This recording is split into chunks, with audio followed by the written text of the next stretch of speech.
नमस्कार मेरे प्यारे विद्यार्थियों, आपका अपना channel reading time A satisfactory solution of GK में एक बार फिर से आप लोग का स्वागत करते हैं। तो आज हम लोग अड्डा जीएस पटना के द्वारा जो प्रकाशन है उसी का हम लोग सेट नंबर आज 3 देखेंगे। तो चलिए आज का पहला क्वेश्चन देखते हैं। और इससे पहले अगर चैनल पर पहली बार होंगे तो चैनल को सब्सक्राइब कीजिएगा और बेल आइकन को दबा लीजिएगा।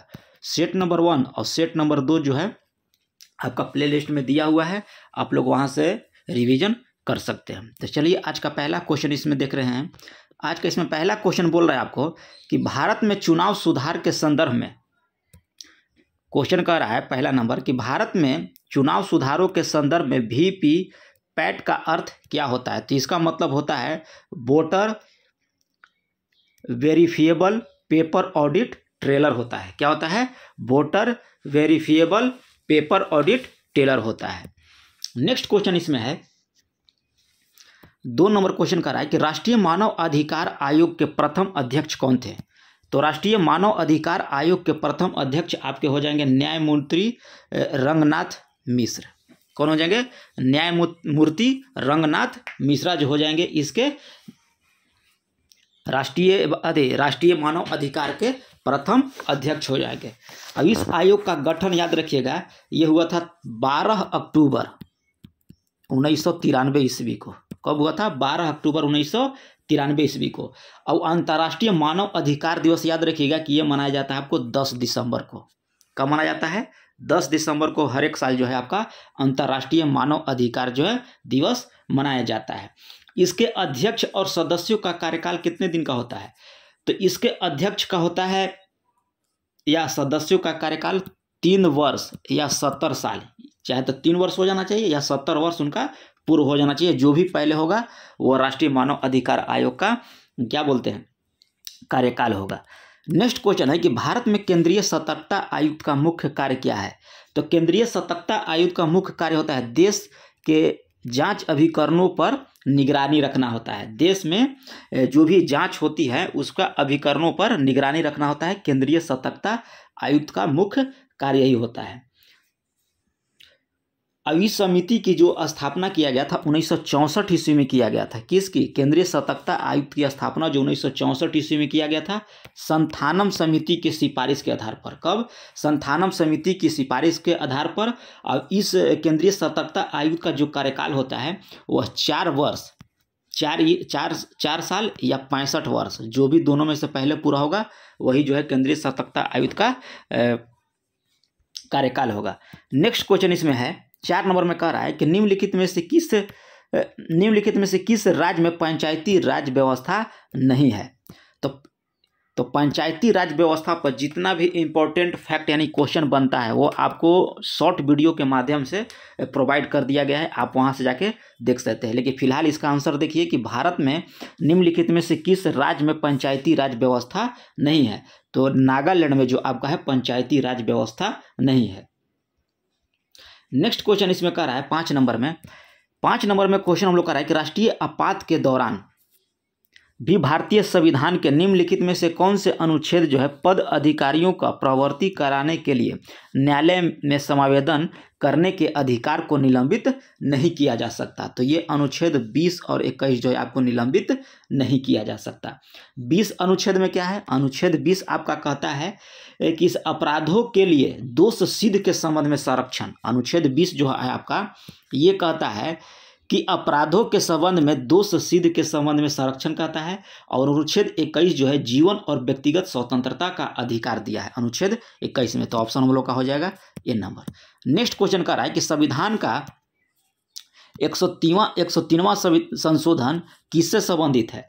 तो याद रखिएगा कि ये आर्थिक रूप से कमजोर वर्गों के लिए आरक्षण से संबंधित है।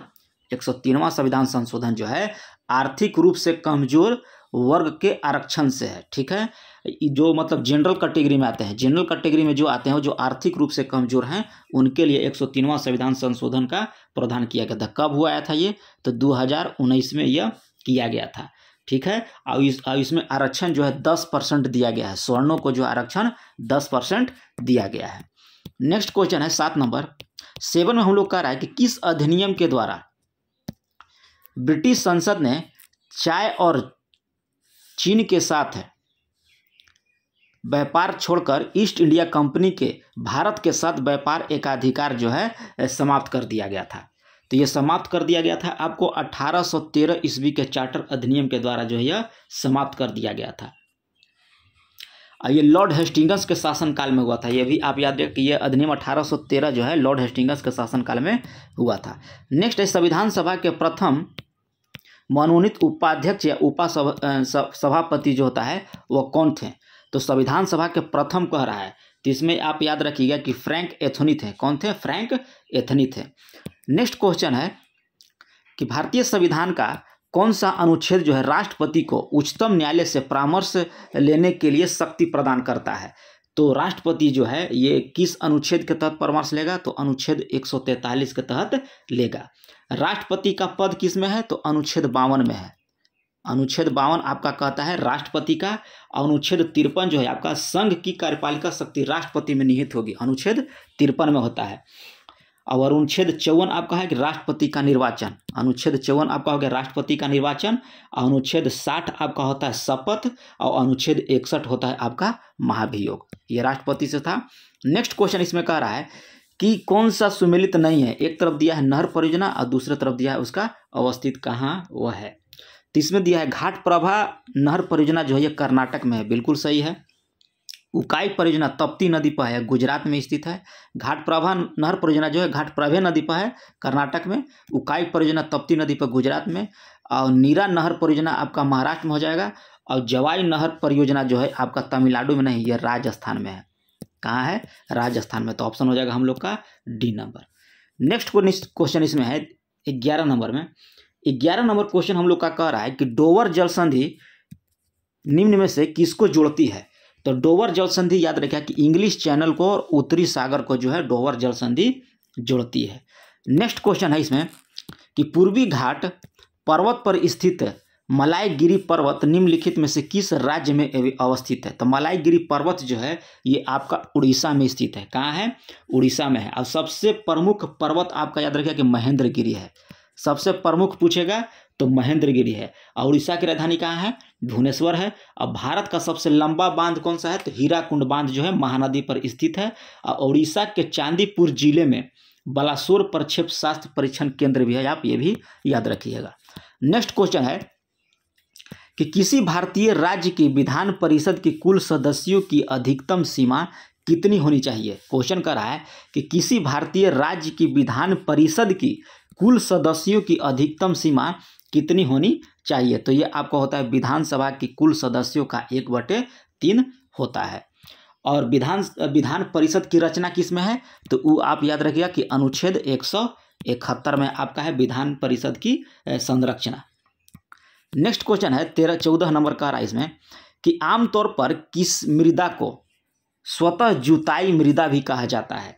तो ये आपको कहा जाता है काली मिट्टी को। काली मिट्टी को जो है स्वतः जुताई मृदा यानी कि मिट्टी भी कहा जाता है। अब इसे रेगुर मिट्टी के भी नाम से जाने जाते हैं। किसको? काली मिट्टी को रेगुर मिट्टी के नाम से भी जाने जाते हैं। नेक्स्ट क्वेश्चन है कि विशेष कृषि क्षेत्र यानी कि सेज स्थापित करने वाला पहला भारतीय राज्य कौन सा था? तो पहला भारतीय राज्य आप याद रखिएगा कि ये आपका हो जाएगा उत्तराखंड। विशेष कृषि क्षेत्र यानी कि सेज स्थापित करने वाला पहला भारतीय राज्य कौन सा है? आपका उत्तराखंड है। ठीक है। और उत्तराखंड की राजधानी कहाँ है? आपका देहरादून है। यदि राजधानी देहरादून हो गया, शीतकालीन राजधानी देहरादून है। और ग्रीष्म राजधानी कहेगा तो गैरसेन है। उत्तराखंड का शीतकालीन राजधानी याद रखिएगा आप देहरादून, और ग्रीष्मकालीन राजधानी कहेगा तो गैरसेन है। और लोकसभा के सदस्यों की संख्या कितने हैं उत्तराखंड में? 5 है। और वहीं राज्यसभा के सदस्यों की संख्या इसमें आपका 3 है। तो जितना भी इंपॉर्टेंट फैक्ट हो रहा है हम सब बोलते जा रहे हैं, वो आप लोग लिखते जाइए। अगला क्वेश्चन है कि एक तरफ दर्रा दिया है, दूसरी तरफ राज्य है। इसमें कह रहा है कि सुमेलित नहीं है। तो माना दर्रा आपका कहाँ है? माना और नीति दर्रा उत्तराखंड में है। बोमडिला दर्रा आपको अरुणाचल प्रदेश में। जयलेपला आपका हो जाएगा सिक्किम में। और सिपकिला दर्रा आपको जो है हिमाचल प्रदेश में है। कहाँ है? हिमाचल प्रदेश में आपका सिपकिला दर्रा है। नेक्स्ट क्वेश्चन का रहा है कि भूतापीय ऊर्जा पर आधारित मणिकर्ण बिजली संयंत्र किस राज्य में स्थित है? तो ये आपको हिमाचल प्रदेश में स्थित है। भूतापीय ऊर्जा पर आधारित मणिकर्ण बिजली संयंत्र कहाँ है? तो ये आपको हिमाचल प्रदेश में स्थित है। नेक्स्ट क्वेश्चन का रहा है कि निम्नलिखित पहाड़ी जातियों का पश्चिम से पूर्व सही क्रम बताइए। क्या कह रहा है? पश्चिम से पूर्व की ओर। तो इसमें हो जाता है गारो, खासी, जयंतिया और नागा जनजाति जो है यह पहाड़ी क्षेत्रों में पश्चिम से पूर्व की ओर निवास करती है। अगला क्वेश्चन इसमें है 19 नंबर में कि भारत में सुनामी वार्मिंग सेंटर कहाँ स्थित है? वार्निंग होना चाहिए, वार्मिंग यहाँ दिया है, वार्निंग सेंटर है, याद रखिएगा यहाँ पे वार्निंग, थोड़ा सा टाइपिंग मिस्टेक है। भारत में सुनामी वार्निंग सेंटर कहाँ स्थित है? तो ये आप याद रखिएगा कि हैदराबाद में स्थित है। कहाँ है? हैदराबाद में स्थित है। और Indian tsunami early warning system की स्थापना जो है यह 2007 में किया गया था। कब किया गया था? 2007 में। नेक्स्ट क्वेश्चन कह रहा है कि यमुना नदी निम्नलिखित में से सहायक नदियों पर विचार कीजिए। यमुना के सहायक नदी, ठीक है, उन्हें पश्चिम से पूर्व की ओर क्रम भी बताना है, सहायक नदी बताना है और पश्चिम से पूर्व की ओर भी बताना है। तो इसमें आपका सबसे पहले होता है चंबल, 1 नंबर में चंबल आता है, उसके बाद आता है सिंध, उसके बाद अब आएगा बेतवा, उसके बाद आता है केन। तो ऑप्शन देखिए 4 3 1 4 नहीं 4 3 CPC में, तो ऑप्शन हो जाएगा हम लोग का ए नंबर। नेक्स्ट क्वेश्चन है इसमें कि सार्वत्रिक गुरुत्वाकर्षण नियतांक का मान कितना होता है? तो इसका होता है 6.67 गुना 10 के घात -11 न्यूटन मीटर स्क्वायर प्रति किलोग्राम स्क्वायर जो होता है यह सार्वत्रिक गुरुत्वाकर्षण का नियतांक का मान होता है। नेक्स्ट है 21 नंबर में 21 तो हो गया। 22 में कह रहा है कि संवहन के द्वारा ऊष्मा का स्थानांतरण हो सकता है। तो संवहन के द्वारा पूछ रहा है, तो इसमें हो जाएगा आपको गैस एवं द्रव में ऊष्मा का स्थानांतरण जो है संवहन विधि के द्वारा होता है। किसमें अवतल दर्पण का उपयोग नहीं किया जाता है? तो अवतल दर्पण का उपयोग आप याद रखिएगा कि ये पेरिस्कोप में अवतल दर्पण का उपयोग नहीं किया जाता है, बल्कि इसमें समतल दर्पण का इस्तेमाल किया जाता है पेरिस्कोप में। नेक्स्ट क्वेश्चन कह रहा है कि एक तरफ दिया है उपकरण और दूसरी तरफ दिया है प्रयुक्त धातु। तो विद्युत बल्ब,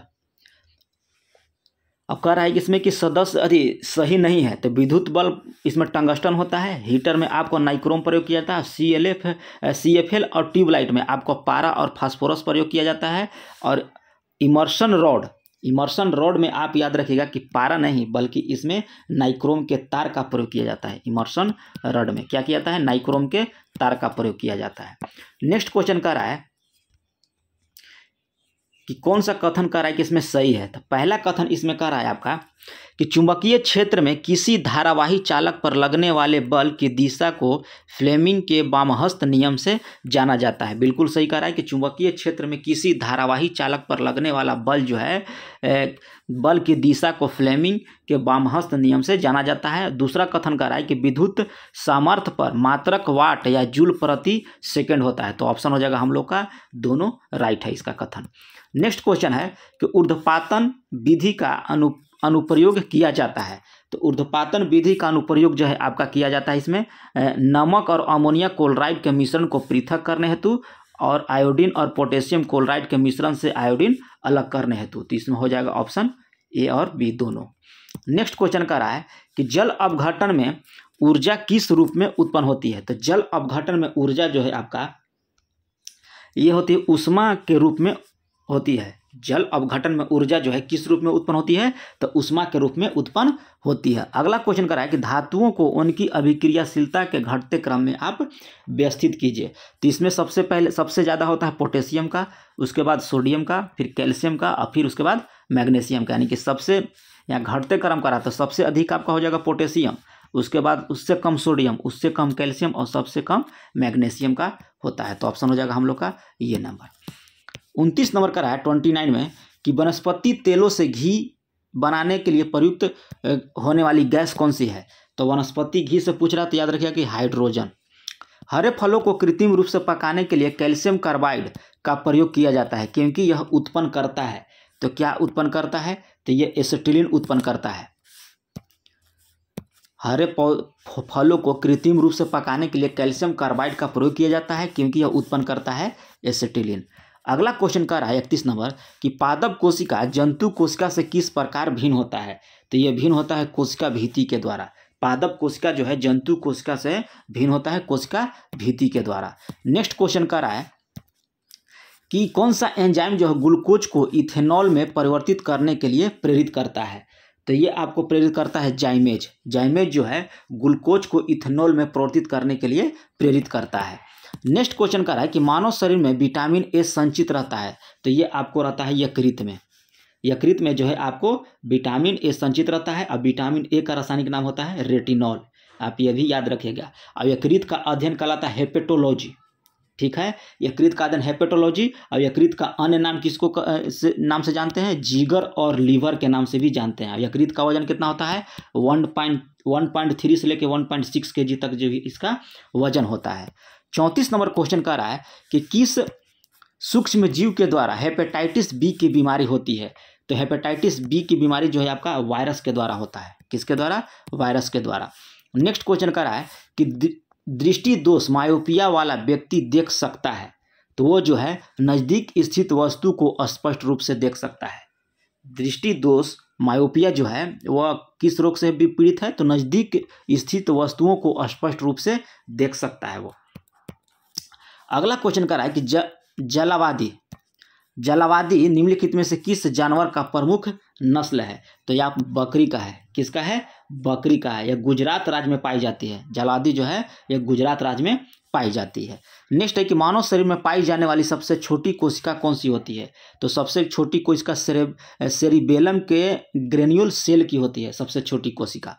नेक्स्ट क्वेश्चन है 38 नंबर में कह रहा है कि किस पादप वर्ग के पादपों में जल एवं अन्य चीज़ों का शरीर के एक भाग से दूसरे भाग में संवहन के लिए विशिष्ट संवहनीय ऊतक नहीं पाए जाते हैं। ये पादप तना और पत्तों जैसी संरचना में विभाजित होते हैं। तो इसे ब्रायोफाइटा कहते हैं। क्या कहते हैं, ब्रायोफाइटा। ऑप्शन कहाँ दिया है, ये देखिए ऑप्शन ए में दिया है। तो इसको हम लोग ब्रायोफाइटा कहते हैं। अगर चैनल पर पहली बार होंगे तो चैनल को सब्सक्राइब कीजिएगा और बेल आइकन को दबा लीजिएगा, ठीक है। अगला क्वेश्चन कर रहा है कि किस विटामिन की कमी से बच्चों में रिकेट्स रोग हो जाता है, जिसे सूखा रोग के नाम से भी हम लोग जानते हैं। तो ये हो जाता है आपका कैल्सिफेरॉल। अब किसका विटामिन डी का रासायनिक नाम है। ये किसका है, कैल्सिफेरॉल विटामिन डी का रासायनिक नाम है।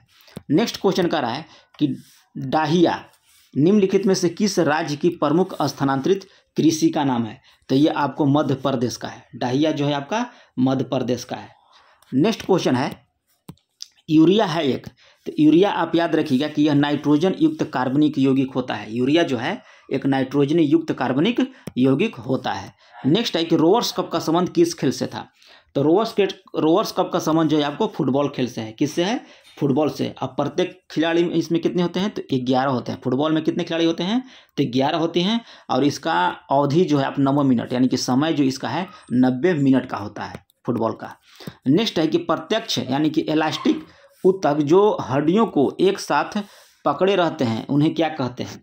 तो उन्हें कहते हैं स्नायु या लिंगामेंट कहा जाता है। क्या कहा जाता है, स्नायु या लिंगामेंट कहा जाता है। हड्डी को हड्डी से जोड़ने वाला ऊतक होता है लिंगामेंट, ठीक है। नेक्स्ट क्वेश्चन कह रहा है यहाँ पे कि एलो रेटिंग किस खेल से संबंधित प्रमुख शब्द है। एलो रेटिंग कह रहा है, तो ये आप शतरंज से याद रखिएगा कि येलो रेटिंग जो है यह शतरंज खेल से संबंधित है। और शतरंज खेल में 2 खिलाड़ी होते हैं, ठीक है। और शतरंज बोर्ड जो होता है चेकर बोर्ड कहा जाता है, जिसमें 64 वर्ग बने होते हैं। शतरंज बोर्ड को हम लोग चेकर बोर्ड कहते हैं, जिसमें 64 वर्ग बना रहता है। नेक्स्ट है कि अंतरिक्ष विभाग की प्रमुख एजेंसियों में भौतिक अनुसंधान प्रयोगशाला भारत के किस राज्य में स्थित है। तो यह आपको अहमदाबाद के गुजरात के अहमदाबाद में स्थित है। नेक्स्ट क्वेश्चन इसमें कह रहा है कि किसी कार्य के लिए कंप्यूटर को दिए जाने वाले निर्देशों को समूहों को क्या कहा जाता है। निर्देशों को समूहों को हम लोग क्या बोलते हैं, तो उसको हम लोग प्रोग्राम बोलते हैं। नेक्स्ट क्वेश्चन कह रहा है कि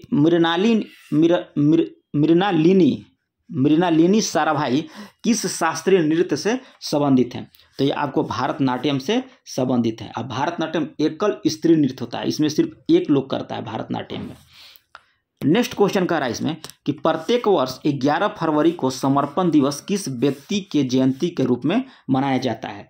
तो इसमें आप याद रखें पंडित दीनदयाल उपाध्याय के जयंती के अवसर पर मनाया जाता है। कहाँ गए दीनदयाल, तो ये देखिए ऑप्शन ए में दिया है, पंडित दीनदयाल उपाध्याय की जयंती के अवसर पर मनाया जाता है। नेक्स्ट क्वेश्चन कह रहा है कि पूर्वी हिमालय क्षेत्र के लाल पांडा संरक्षण हेतु लाल पांडा परियोजना किस वर्ष लागू किया गया था? तो ये आपको 1996 में जो है लागू किया गया था। पूर्वी हिमालय क्षेत्र के लाल पांडा संरक्षण हेतु जो है लाल पांडा परियोजना जो है आपको 1996 में लागू किया गया था। इसका पूरा बताते हैं, जितना भी परियोजना पूछता है। प्रोजेक्ट टाइगर आप याद रखिएगा 1973, ठीक है। प्रोजेक्ट एलिफेंट 1992, एक क्वेश्चन देगा आपको दरोगा में, इसलिए कंटेक्स्ट स्कोर लीजिए। प्रोजेक्ट एलिफेंट 1992, गिद्ध संरक्षण 2011, ठीक है। हंगुल परियोजना 1970, हंगुल परियोजना याद रखिएगा 1970 में। मगरमच्छ प्रजनन और संरक्षण परियोजना 1975, मगरमच्छ 1975। और इंडियन राइनो विजन 2020 में, ठीक है। और हिम तेंदुआ परियोजना 2009 में, हिम तेंदुआ पूछेगा तो 2009 में। अब कस्तूरी मृग परियोजना पूछेगा तो 1970 के दशक में स्टार्ट किया गया था, ठीक है। तो जितना भी परियोजना है आप कॉपी पर नोट कर लीजिएगा। अगला है कि कांजीरकुलम रामसर साइट भारत के किस राज्य में स्थित है? तो ये आपको तमिलनाडु में स्थित है। तमिलनाडु में सबसे अधिक रामसर साइट है। और टोटल राम साइट पूछेगा तो याद रखिएगा कि 75 राम साइट है। और एक पक्षी अभ्यारण्य है, ठीक है। नेक्स्ट क्वेश्चन है कि द फॉल ऑफ मैन किसकी प्रमुख कृति है? तो द फॉल ऑफ मैन याद रखिएगा कि माइकल एंजेलो की है। किसकी है? माइकल एंजेलो की है। अगला क्वेश्चन इसमें कह रहा है कि पुनर्जागरण काल में चित्रकला का जनक किस व्यक्ति को माना जाता था? तो ये आपको हो जाएंगे जियाटो। पुनर्जागरण कला में चित्रकला का जनक किस व्यक्ति को माना जाता था? तो जियाटो को माना जाता था। अगला क्वेश्चन कह रहा है 53 नंबर कि निम्नलिखित में से किस पुस्तक में बलबन के सत्ता में आने से आरंभ होने वाली घटना का विवरण मिलता है? क्वेश्चन कर रहा है कि किस पुस्तक में बलबन के सत्ता में आने से आरंभ होने वाली घटनाओं का विवरण मिलता है? तो ये आप याद रखिएगा तारीख फिरोजशाही में यह मिलता है। किसमें मिलता है? तारीख फिरोजशाही में। और किसके द्वारा लिखा गया? तो जियाउद्दीन बर्नी के द्वारा यह लिखा गया था। और जियाउद्दीन बर्नी जो था तुगलक शासकों के समकालीन था, ठीक है। किन शासकों के? तो तुगलक शासकों के यह समकालीन था। 54 नंबर क्वेश्चन हम लोग को यहाँ बोल रहा है कि मध्यकालीन भारत के किस शासक के साथ प्रसिद्ध संत शेख मोहिउद्दीन चिश्ती भारत आए थे? क्वेश्चन ध्यान से पढ़िए कि मध्यकालीन भारत के किस शासक के साथ जो है प्रसिद्ध संत शेख मोहिउद्दीन चिश्ती जो है भारत आए थे? तो ये आप मोहम्मद गौरी के साथ जो है भारत आए थे वो। नेक्स्ट क्वेश्चन यहाँ पे कर रहा है कि गुजरात का वास्तविक संस्थापक किस शासक को माना जाता है? तो ये माना जाता है अहमद शाह को। किसको माना जाता है? अहमद शाह को जो है गुजरात का वास्तविक संस्थापक माना जाता है। नेक्स्ट है कि उत्तर भारत में भक्ति आंदोलन के प्रथम प्रवर्तक कौन थे? तो उत्तर भारत में पूछ रहा है, तो ये आप याद रखें कि रामानंद थे। रामानंद जो थे उत्तर भारत में भक्ति आंदोलन के प्रथम प्रवर्तक थे। और रामानुज जो थे रामानुज की पीढ़ी के प्रथम संत थे। रामानंद जो है रामानुज की पीढ़ी के प्रथम संत थे और यह राम के उपासक थे, ठीक है। नेक्स्ट क्वेश्चन कर रहा है कि किस मुगल बादशाह के कार्यकाल में मुगल शासन मात्र लाल किले तक सिमट कर रह गया था? तो ये आप याद रखें अकबर द्वितीय के जो मुगल बादशाह के कार्यकाल में जो है मुगल शासन मात्र लाल किले तक ही सिमट कर रह गया था। अगर आपको मेरा कंटेंट समझ में आता है, ठीक है, और मेरी जो वॉइस है वो अच्छा लग रहा है तो आप चैनल को सब्सक्राइब कर लीजिए, अब बेल आइकन को दबा लीजिए। नेक्स्ट क्वेश्चन इसमें कह रहा है कि मराठा साम्राज्य में राज्य की आय व्यय का लेखा जोखा किसके द्वारा रखा जाता था? तो इसमें आप याद रखिएगा कि ये आमत या मजूमदार के द्वारा जो है यह रखा जाता था। नेक्स्ट क्वेश्चन कह रहा है कि पुरापाषाण कालीन संस्कृति के अवशेष किस नदी घाटी के किनारे से नहीं प्राप्त हुआ? तो ये सतलज नदी के घाटी से प्राप्त नहीं हुआ बल्कि सोहन नदी घाटी, नर्मदा नदी घाटी और बेलन नदी के घाटी से प्राप्त है, लेकिन सतलज नदी घाटी से प्राप्त नहीं है। 16 महाजनपदों में दक्षिणी पंचाल की राजधानी कहाँ थी? तो दक्षिणी पंचाल की राजधानी याद रखिएगा कि काम्पिल्य था। कहाँ था? काम्पिल्य था, दक्षिणी पंचाल की राजधानी थी। नेक्स्ट क्वेश्चन इसमें कह रहा है कि पाल वंश का अंतिम शक्तिशाली शासक किसे माना जाता है? तो पाल वंश का अंतिम शक्तिशाली शासक जो है यह माना जाता है रामपाल को। किसे माना जाता है? रामपाल को। संस्थापक पूछेगा तो गोपाल हो जाएंगे। कौन हो जाएंगे? संस्थापक गोपाल हो जाएंगे। और धर्मपाल जो थे विक्रमशिला विश्वविद्यालय की स्थापना किया था। नेक्स्ट क्वेश्चन है कि संगम काल में तृतीय संगम सम्मेलन किसकी अध्यक्षता में संपन्न हुआ था? तो ये नाकीरर के अध्यक्षता में संपन्न हुआ था तृतीय संगम सम्मेलन। नेक्स्ट क्वेश्चन इसमें कह रहा है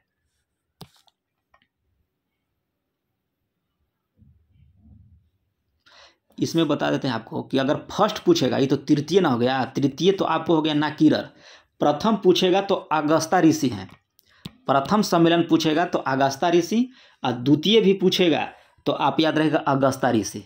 यानी कि प्रथम और द्वितीय अगस्त्य ऋषि, और तृतीय संगम सम्मेलन याद रखिएगा कि नाकीरर। ठीक है।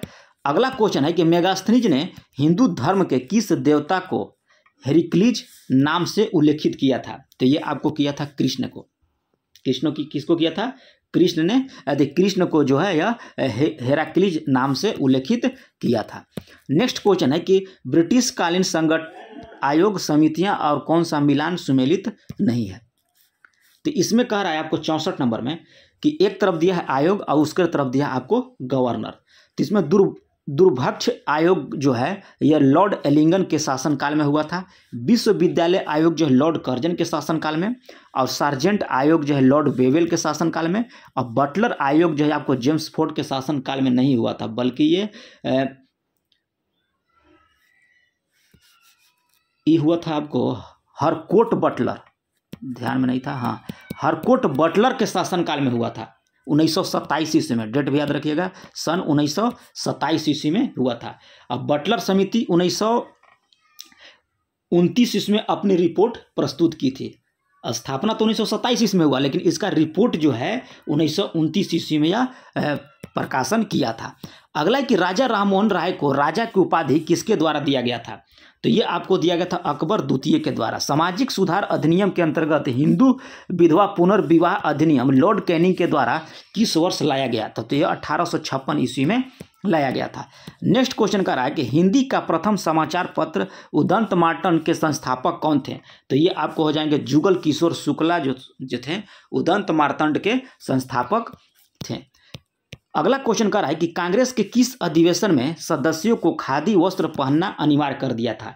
तो ये आपको गुवाहाटी अधिवेशन 1926 ईस्वी में जो है अनिवार्य कर दिया गया कि खादी वस्त्र पहनने के लिए।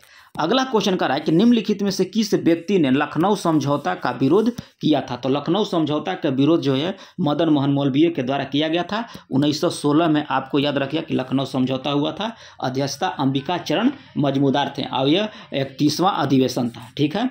अगला क्वेश्चन कह रहा है कि एथिकल रिलीजन नामक पुस्तक के लेखक कौन है? तो ये आपको हो जाएंगे महात्मा गांधी। एथिकल रिलीजन नामक पुस्तक के लेखक कौन है? महात्मा गांधी। महात्मा गांधी का 2 अक्टूबर 1869 को हुआ था और मृत्यु 30 जनवरी 1948 को हुआ था।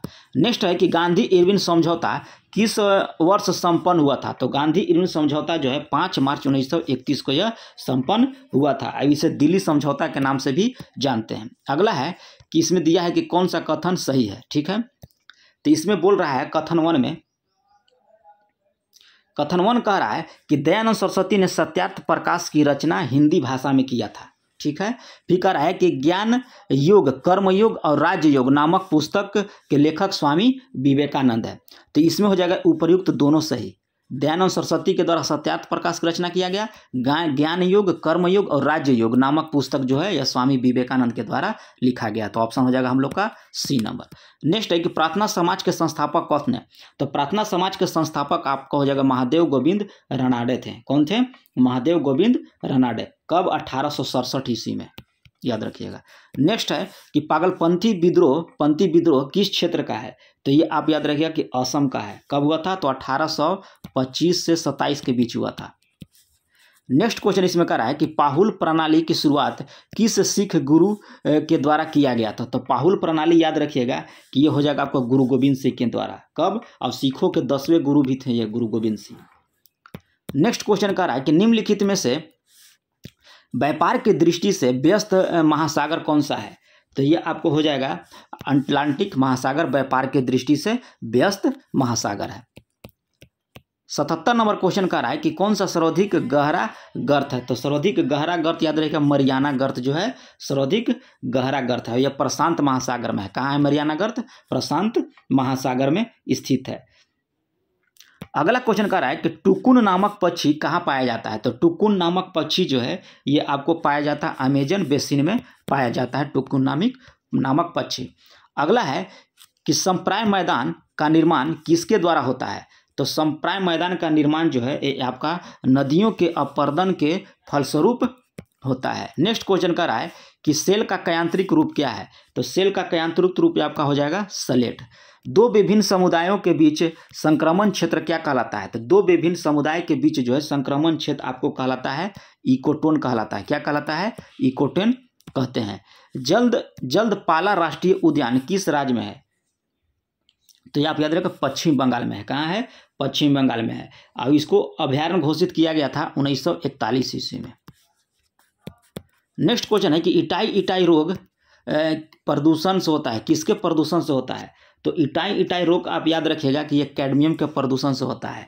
और इटाई रोग जानते हैं किस एग्जाम में पूछा था? ये पूछा था जब 2020 में लॉकडाउन के समय जो दरोगा का बहाली आया था, उसमें हम खुद ये क्वेश्चन इटाई रोग गलत मार के आया था। उसमें हम 12 क्वेश्चन आंसर लगा के आए थे। ठीक है, तो आप याद रखा कि इसमें एक क्वेश्चन इंपॉर्टेंट है। और आप सोच रहे हैं कि ये क्वेश्चन बहुत सारे लड़कन जो पूछते हैं कि इतना लो क्वेश्चन नहीं देता है, तो क्वेश्चन 10 क्वेश्चन ऐसा रहेगा कि आपको याद रहते हुए भी आप गलत मार के आइएगा। जैसे इटाई रोग हमको याद रहते हुए भी हम 12 मार के आए थे। ठीक, नहीं लेड मार के आए थे।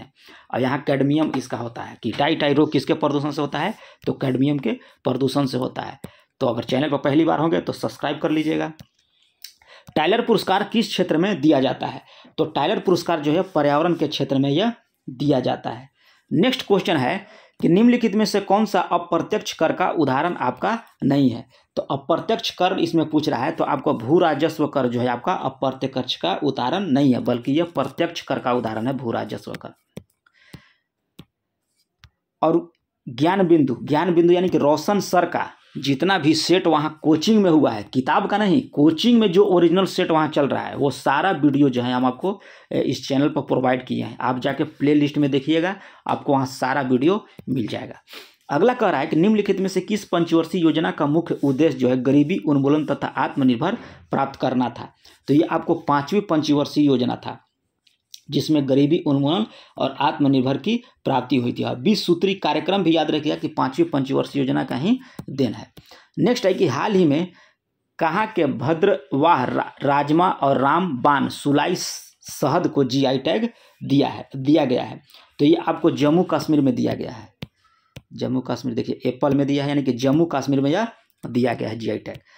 हाल ही में किस भारतीय को रमन मैग्सेस पुरस्कार 2023 मिला है? तो ये आपको मिला है रवि कानन आर को मिला है। नेक्स्ट क्वेश्चन इसमें कह रहा है कि हाल ही में रेलवे बोर्ड की पहली महिला अध्यक्ष कौन बनी थी? तो रेलवे बोर्ड की पहली महिला अध्यक्ष पूछा है, तो जया वर्मा सिन्हा को जो है बनाया गया है। अगला क्वेश्चन है कि प्रधानमंत्री नरेंद्र मोदी ने किस तिथि को राष्ट्रीय अंतरिक्ष दिवस के रूप में मनाने की घोषणा किया? तो यह 23 अगस्त को बनाने की घोषणा किया कि राष्ट्रीय अंतरिक्ष दिवस हम लोग जो है 23 अगस्त को मनाएंगे। कब से स्टार्ट किया गया? तो 2023 से। किसके उपलक्ष्य में? तो चंद्रयान जो प्रक्षेपित हुआ था, सफल लैंडिंग कर गया था, उसके लिए। चंद्रयान 3 याद रखिएगा, 2 भी देगा ऑप्शन में, 3 भी देगा, 1 भी देगा, तो चंद्रयान 3 याद रखिएगा। नेक्स्ट क्वेश्चन यहाँ पे है कि चंद्रमा के दक्षिण ध्रुव पर उतरने वाला भारत का कितनवां देश गया है? मैंने कहा है कि कैवां देश है भारत? तो ये आप प्रथम याद रखिएगा कि चंद्रमा के दक्षिणी ध्रुव पर भारत जो है प्रथम देश है जो चंद्रमा को सॉफ्ट लैंडिंग कराया है, वो क्वेश्चन दे रहा है। अभी हाल ही में तो चर्चा में था ये सब। हाल ही में कह रहा है कि ब्रिक्स शिखर सम्मेलन 2023 का आयोजन कहाँ किया गया? तो ये आप याद रखें दक्षिण अफ्रीका में ब्रिक्स शिखर सम्मेलन की अध्यक्षता किया गया है। ब्रिक्स शिखर सम्मेलन की स्थापना जो है 2009 में किया गया। अब इसका मुख्यालय याद रखिएगा कि संघाई में है। अब इसके 5 देश हैं ब्रिक्स शिखर का, ब्राजील, रूस, भारत, चीन और दक्षिण अफ्रीका। नेक्स्ट है कि हाल ही में किस राज्य सरकार ने इंदिरा गांधी मुक्त स्मार्टफोन योजना लॉन्च किया है। तो ये किया गया है आपको राजस्थान सरकार के द्वारा जो है इंदिरा गांधी मुफ्त स्मार्टफोन योजना लॉन्च किया गया है। किसके द्वारा? राजस्थान सरकार के द्वारा। कब? तो 10 अगस्त 2023 को याद रखिएगा। अगला क्वेश्चन कर रहा है कि भारत के किस रेलवे स्टेशन को यूनेस्को एशिया पैसिफिक पुरस्कार से सम्मानित किया गया? तो ये आपको मैखला रेलवे स्टेशन को जो है सम्मानित किया गया। यह मुंबई में स्थित है। कहाँ है? मुंबई में स्थित है मैखला रेलवे स्टेशन। 95 नंबर देखिए। 95 में कह रहा है कि doctor APJ Abdul Kalam memories never die नामक पुस्तक का विमोचन किसके द्वारा किया गया? कौन सी पुस्तक है? तो doctor APJ Abdul Kalam memories never die पुस्तक के लेखक का विमोचन किसके द्वारा किया गया? तो ये आपको अमित शाह के द्वारा जो है यह विमोचन किया गया है। अब देखिए यहाँ से मैथ का है, तो मैथ एकदम सिंपल है, ठीक है, आप लोग बना लीजिएगा। इसमें तो आपको LCM लेना है, आंसर आ जाएगा। अब ये तो सिर्फ मान रखिएगा, ये +b का होल स्क्वायर लगाइएगा, यहाँ से आपका आ जाएगा। अब प्रथम 100 धन पूर्णांक का औसत, इसमें a plus n-1 into S n बराबर n/2 2a + n-1 into d निकाल कर और उसे 100 से भाग दीजिएगा, आपका आंसर आ जाएगा। अब ये तो ट्रेन का सवाल है, तो देख लीजिए। अगर चैनल पर पहली बार होंगे तो चैनल को सब्सक्राइब कीजिएगा, क्योंकि यहाँ पे 2 प्रति सेट जो है प्रतिदिन आपको मिलेगा। किसका? अड्डा GS का, ठीक है। यह पटना का ही प्रकाशन है, कहीं दूर का नहीं है, इसलिए इस बहुत गंभीर से इसको पढ़िएगा। अब मिलते हैं नेक्स्ट वीडियो में, तब तक के लिए धन्यवाद।